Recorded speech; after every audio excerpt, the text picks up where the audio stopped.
We were facing some big challenges when healthcare reform came around. Because mental health is sometimes just viewed as a little thing kind of over on the side. And we were facing a challenge because we heard from some members of Congress, well, this is early in 2009 as we're moving forward with the Obama administration of healthcare. We heard from some people that are our friends that, you know, we took care of mental health last year when we passed that parity bill. We did that parity bill, you're taken care of, you had your day, now it's for health reform. And we needed an ally on this committee, on the Energy and Commerce Committee, to come forward aggressively with a message of, no, no, no, no, mental health is part of health care. Mental health is no longer going to be shunted over to the side. That's why we passed the parity bill. And there were some big things we wanted to work on, particularly for people with serious mental illness who experience very high rates of medical comorbidities, diabetes, heart disease, COPD, asthma, you name it. And we found a real champion on this committee with Congresswoman Doris Matsui from Sacramento. And she pushed a number of provisions that got into that bill, one of which is an exciting new option for states to integrate into their Medicaid benefit coordination and integration of mental health and primary care so we can deal with the high rates of medical comorbidities experienced by people with serious mental illness. And she was a tremendous champion. There were a whole bunch of other amendments. I don't have another half hour to go through all of them. We're on a tight schedule. But I am very pleased on behalf of NAMI National and NAMI California to present this award to Congresswoman Doris Matsui.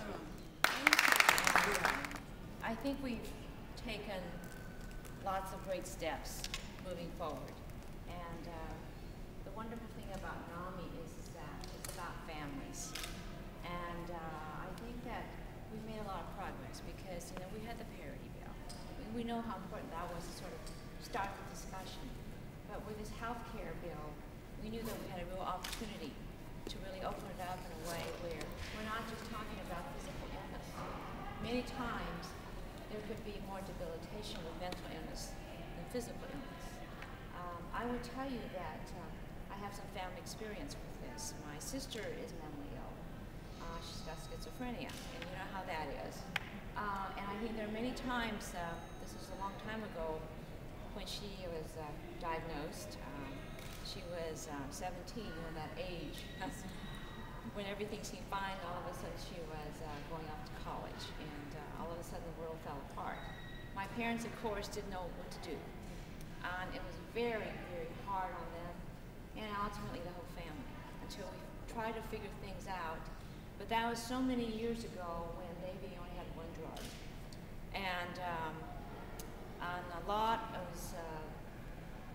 a lot of other false hope, so to speak. And I think that if it happened to her later, if it was maybe 10 years ago even, she'd be in much better shape. She's in pretty good shape now, but you could imagine. She's also got diabetes, and so we have all those problems. But I will say this, that the fact that people are now looking at mental illness much as you do physical illness, it's that kind of illness. And we can no longer just say it's them, and because it's us. It really is us. And I think if you had any brush with mental illness, you realize how vulnerable everyone is. Because once there's one brush, you think, oh my goodness, it can happen again in your family. You don't know. And I think it sets you up for that feeling of, okay, this is not just in just a certain segment of society. It's all of us having to deal with this, working together. And I truly believe that because of this opening up, and I think particularly because of NAMI, because I did call upon you when this was first happening to our family. And NAMI was very helpful because there were others in the same situation.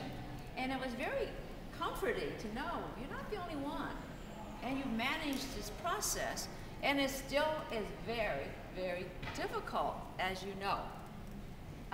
It takes many forms, different ages, different backgrounds, so there's not always a cookie-cutter solution. So, and it changes. I mean, my sister and I, there's three of us, so our middle sister is the one who we're having to always be concerned about. It keeps us very close. it does keep us very close. It does not pull us apart.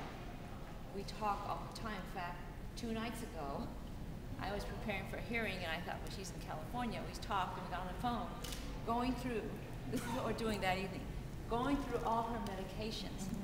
Yes. All those medications. Now, why is she doing this? Why is she doing that?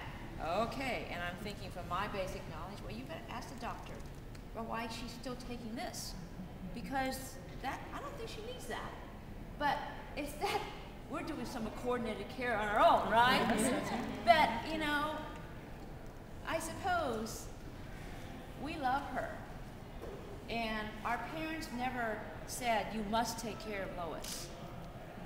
It's just that she's family. So, you know, to a certain degree, you cannot ask this of everyone. But on the other hand, we have to understand that there are many things that have to happen. And I believe that we're on the right path. I'm certainly glad that we have advocacy organizations like you who have, you know, firsthand knowledge that you are real advocates from the heart. And that's what we need. And we're making progress, but we need to make more. But we've opened the door, more than opened the door. I mean, we set the table. Now we got to get the meal right. That's right. That's right. And that's what we're doing now. And so I do thank you. I thank you for this award. And I think you all know that, you know, I'm not going to walk away ever. Once you're in it, you're in it. And so I appreciate all of you too. Because one of these days, there'll be many solutions here. Because mental illness can take many forms. But we all know it when we see it.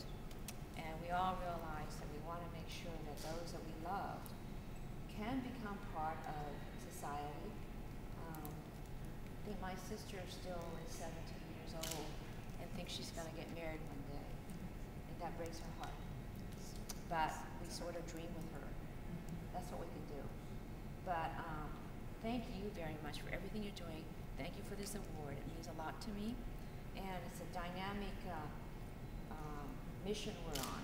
And certainly we'll be part of it. And I know that I'll be reaching out to you as far as what might work, what might not work. And I listen to you all the time as we move forward.